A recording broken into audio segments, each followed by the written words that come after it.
आखिर ये कैमल ऐसा क्या गुब्बारे की तरह फुला देता है जो फीमेल कैमल दौड़ी चली आती है? और ये ऐसा कौन सा पौधा है जो छूने से ही अपने आप पत्ते बंद कर लेता है? हाँ, पौधे से याद आया, ये कौन सा पेड़ है जो काटने से खून निकलता है same to same human blood जैसा? और भाई इन आदिवासियों को ऐसी क्या मजबूरी आ गई जो गाय के सुसु से नहाते हैं? भाई इस वीडियो को एंड तक देखना क्योंकि इस वीडियो में सारे फैक्ट्स मजेदार है, तो इसे अभी लाइक कर देना ताकि बीच में आपको डिस्टर्ब ना हो। एम रखता हूँ 100 लाइक्स का।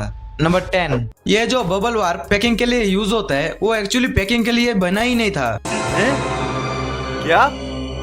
ये क्या बक रहे हो मादर? दरअसल 1957 में दो अमेरिकन इंजीनियर्स 3D वॉलपेपर बनाना चाह रहे थे, इसलिए उन्होंने प्लास्टिक को दो सोवर कॉटन्स को सीलिंग मशीन से आपस में चिपकाए। पर सीलिंग के टाइम दोनों प्लास्टिक के बीच कुछ जगह पर एयर ट्रैप हो गए। इसी वजह से प्लास्टिक के अंदर छोटे छोटे एयर बबल्स बन गए। सच बोलूं तो इसे फोड़ने में मजा जरूर आता था। फिर 3 साल बाद 1960 में सब कुछ बदल गया क्योंकि जब IBM ने अपना पहला कंप्यूटर IBM 1401 लॉन्च किया, ये कंप्यूटर बहुत महंगे आते थे, इसलिए ट्रांसपोर्टेशन के द्वारा इसे प्रोटेक्टेड करना जरूरी था। तब पहली बार बबल वार्प का यूज पैकिंग के लिए किया गया। इसके बाद बबल वार्प पूरी दुनिया में फेमस हो गया और 1960 में ही उन दोनों इंजीनियर्स ने मिलकर सील्ड एयर कॉर्पोरेशन नाम की कंपनी बनाई और हर साल लगभग $450 मिलियन का बबल वार्प सेल कर देते हैं। नंबर 9, ये है ओकुनोशिमा आइसलैंड। अगर तुम इस आइसलैंड पे जाते हो तो जरा संभल कर, क्योंकि इस आइसलैंड पे अगर आप जाते हो तो सिर्फ रैबिट्स ही रैबिट्स देखने को मिलेंगे। आगे पीछे नीचे ऊपर कहीं पर भी देखो तो सिर्फ रैबिट्स ही रैबिट्स देखने को मिलेंगे। पर ये इतने सारे रैबिट्स आखिर इस आइसलैंड पे आए कहाँ से?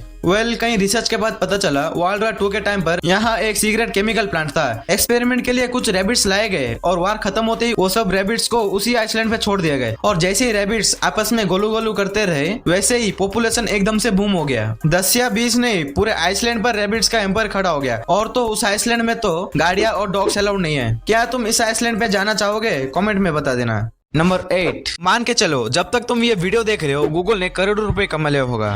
आए नहीं, हाँ लिटरली हर सेकंड वो पैसा छापता है। और सवाल ये है 1 मिनट में गूगल कितना कमाता है? मैं जो कुछ भी मन में आया वो सर्च कर लेते हो। For example how to impress crush, Indian versus Pakistan. In searches के वजह से गूगल आज इतना अमीर है। हर क्लिक, हर एड, हर यूट्यूब व्यू गूगल के खाते में पैसा जोड़ता है और इधर से ही शुरू होती है उसकी मनी मशीन। तुम सोच रहे होगे थोड़ा सा ही तो एड है, पैसा इतना आता कहाँ से? बस वही है असली शौक। 2024 के रिपोर्ट के हिसाब से गूगल हर मिनट लगभग 2 करोड़ से भी ज्यादा कमाता है। चलो कैलकुलेट करते हैं। 1 मिनट में 2 करोड़ और 60 मिनट में इतना कमाता है और 24 घंटे में इतना कमाता है जितना मैं गिन भी ना सकूं। मतलब जब तक तुमने ये लाइन सुनी गूगल ने लग्जरी कार के बराबर पैसा कमा लिया होगा। भाई मैं सोच रहा हूँ क्यों ना गूगल के बैंक के खाते में मेरा खाता लगा लो और तुम अभी भी यूट्यूब वीडियो देख रहे हो। नंबर 7, सोचो तुम चल रहे हो, बात कर रहे हो और अचानक वही खड़े खड़े सो गए। दुनिया में एक ऐसा गांव भी है जिसका नाम है कलाची, जो कजाकिस्तान में है। यहाँ के लोग बैठते बैठते, चलते चलते, बात करते करते अचानक गहरी नींद में चले जाते हैं। और सबसे शॉकिंग बात यह है कुछ लोग हफ्तों तक सोते रहते हैं और कुछ लोग महीनों तक। साइंटिस्ट ने जब रिसर्च की तो पता चला कि पास ही एक पुरानी यूरेनियम माइन थी। वहाँ से जहरीली गैस पानी में मिल रही थी। यह गैस दिमाग को ऑक्सीजन कम पहुँचा करती थी, इसलिए शरीर अचानक स्लो हो जाता था। और जब लोग जागते थे तो उन्हें कुछ याद भी नहीं रहता था मेरे साथ क्या क्या हो चुका है। दिमाग भारी लगता था, शरीर कमजोर हो जाता था और आंखों में सामने अजीब अजीब चीजें दिखने लगती थी। सबसे पहला केस तब सामने आया जब पुरानी स्कूल के बच्चे क्लास में अचानक सो गए और कई दिनों तक नहीं जागे। अगर तुम्हें वीडियो देखते देखते भी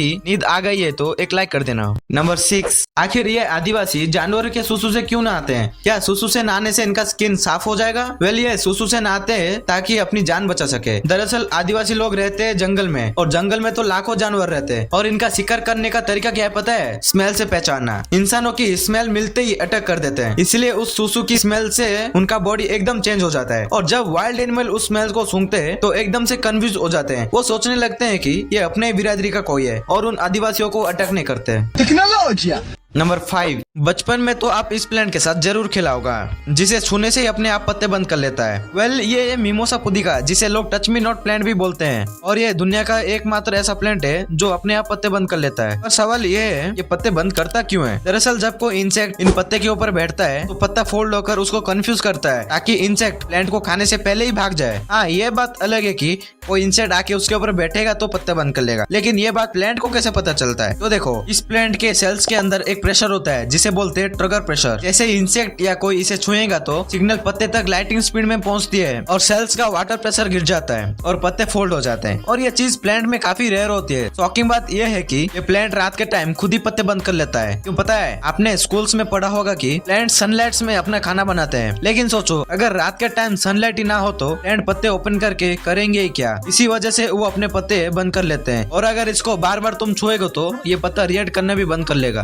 नंबर 4, आखिर इस ट्री में ऐसा क्या जादू है जो काटने पर खून निकलता है? भाई ये तो मस्त है। अगर जिसको भी खून की कमी हो तो यहाँ आ सकता है। ये ट्री मोस्टली सोकोत्रा आइसलैंड में मिलता है। इसके अंदर लाल रंग का स्पेशली गम होता है। जैसे ही ट्री पर कट लगता है ये लाल लिक्विड बाहर निकल आता है। हाँ, लिक्विड निकल आता है। दूर से देखो तो बिल्कुल खून जैसा लगता है, लेकिन ये असली खून नहीं होता। पुराने जमाने में लोग मानते थे कि इस ट्री के अंदर ड्रैगन का ब्लड है, इसलिए लोग इस लिक्विड को मैजिकल समझते हैं। इस गम का यूज दवा बनाने में होता था, पेंट में मिलाया जाता था और जख्मों को जल्दी ठीक करने में भी लगाया जाता था। इसीलिए लोग इस लिक्विड को मैजिकल समझते हैं। तो असली में इस ट्री में कोई जादू नहीं है, बस एक नेचुरल लाल गम होता है जो खून जैसा दिखता है और इसी वजह से इसका नाम पड़ा ड्रैगन ब्लड ट्री। नंबर 3, आखिर म्यूजिक सुनते ही मूड क्यों चेंज हो जाता है, चाहे सैड हो या रोमांटिक? दरअसल इसके 2 रीजंस होते हैं। पहला डोपामाइन जो तुम्हारी माइंड को कंट्रोल करता है और दूसरा एमिग्डाला जो तुम्हारी फीलिंग को कंट्रोल करता है, लाइक गुस्सा, डर या खुश। हाँ, खुश कुछ भी हो सकता है। लेकिन म्यूजिक से मूड कैसे चेंज होता है? इसका पहला कारण है डोपामाइन। तो देखो, म्यूजिक सुनते ही मूड इसलिए बदल जाता है क्योंकि म्यूजिक सीधे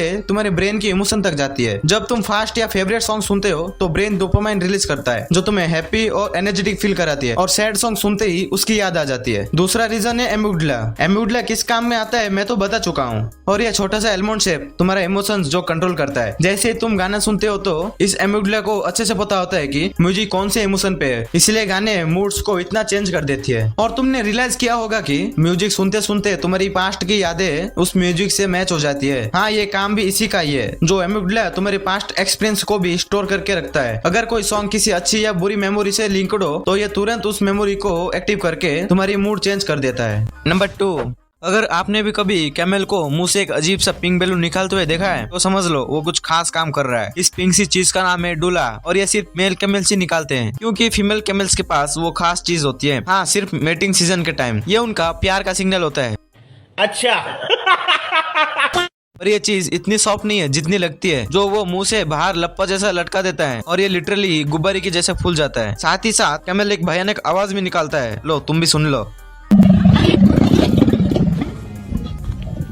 और थूक भी उड़ाता है ताकि अपनी पावर और डोमिनेंस दिखाए। और जब दूसरे मेल कैमल्स ये डुला दिखाते हैं तो अक्सर पीछे हट जाते हैं क्योंकि इसका मतलब होता है ये एरिया मेरा है। और अगर कैमल बहुत ज्यादा एक्साइटेड हो जाए तो उसका डुला मुंह से बाहर ही लटका रह सकता है कई घंटों तक। तो देख सकते हो कैमल भी बहुत जिद्दी है अपनी कार्यक्रम के लिए। नंबर 1, ये जो बच्चा आपको दिख रहा है ये कोई नॉर्मल बच्चा नहीं है। इसे गिनीज वर्ल्ड रिकॉर्ड मिला था, वो भी 8 साल के एज में, इसके दांत की वजह से। इस बच्चे का नाम है लुक बोल्टन जो कनाडा से है और इसे वर्ल्ड रिकॉर्ड मिला था एक दांत की वजह से। और ऐसी वैसी दांत नहीं जो आपके पास है। इसके पास जो दांत थे उसके साइज थे लगभग 2.6 सेंटीमीटर यानी 1.02 इंचेस के। तब उसकी फैमिली ने सोचा इसे गिनीज में ट्राई करते हैं। और आपको पता है दांत निकला 17 सितंबर 2019 में जब कोविड चल रहा था, लेकिन रिकॉर्ड तुरंत कंफर्म नहीं हुआ। फिर पूरे 2 साल के बाद वेरिफिकेशन चला और फाइनली अप्रैल 2021 में इस बच्चे को सर्टिफिकेट मिला। तो ये वीडियो यही एंड होती है। ये वीडियो तो बहुत ही गजब थी, पर ऐसी फैक्ट्स हर वीक चाहिए तो कर दो चैनल को सब्सक्राइब।